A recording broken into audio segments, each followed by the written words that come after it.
Hello guys काली आम घर ये आम घर आई पाखे काली आमर यही रास्तार हाथी जाइला आम बर्तमान खोजिया कि आमर ये हाथी पाद फाद चिन्ह कौट अच्छी कौ रास्तार हाथी जाता आम देखिए गाइज कौटी पाद चिन्ह जे देखो गाइज हाथी का पैर के निशान देखो इतना बड़ा पैर किसका हो सकता है। देखो इधर कुछ फुटप्रिंट्स। हाँ गाइज ये देखो इतना बड़ा देखो भाई ये एक है और ये तो बहुत बड़ा है। ये देखो भाई ये देखो इतना बड़ा पेड़ है। देखो ये मेरा पेड़ है और इतना बड़ा हाथी का पेड़ और भी आगे होगा।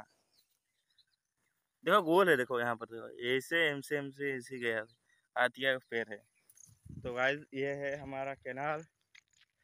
यहाँ से हाथी शायद पानी पिया होगा यहाँ से। तो गाइस काली पाखापाखि 8टा बेले पाखापाखि मु मोबाइल देखली आउ बहुत बहुत लोग गाड़ी फाड़ी है माने पार्टी कले लोक साउंड शुणा है मतलब डाउट हाथी हाथी कि आम घर पाक काले पलि कि आम बापा मु कौन कलु ना आम छात उपर पलैलु फास्ट आम हाथी देखिपेलु हाथी फास्ट एपटू गला देखिपेलु जो रिटर्न गला सेत आम जो फुटप्रिंट जो अच्छे से रास्ता आम घर जस्ट पाखु पलि हमारे घर के आसपास हाथी रहने लगे हैं और बस ठीक है कोई नहीं और कोई पाद का निशान पाद चिन्ह मिललानी हाथी किंतु यही रास्ते रे माने लोक एपटे थिले हाथी हाथी सियाड़े जाई परनथला इआड़े जाई परनथला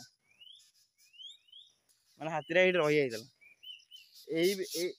एई जगह हाथी जीवासा करथला आम घर सेटा देखा हमर काली तो मु मोबाइल माने राति जाइतला ना मो मोबाइल उठेइथिले फोटो बट कैप्चर हलानी। तो भाई जेटा आम घर गले से थिला या पछपटे छात आम आसलु हाथी देखा एठी तार हाथी मुझे देखी पारे जो गैप नु गैप हाथी देखी पारे।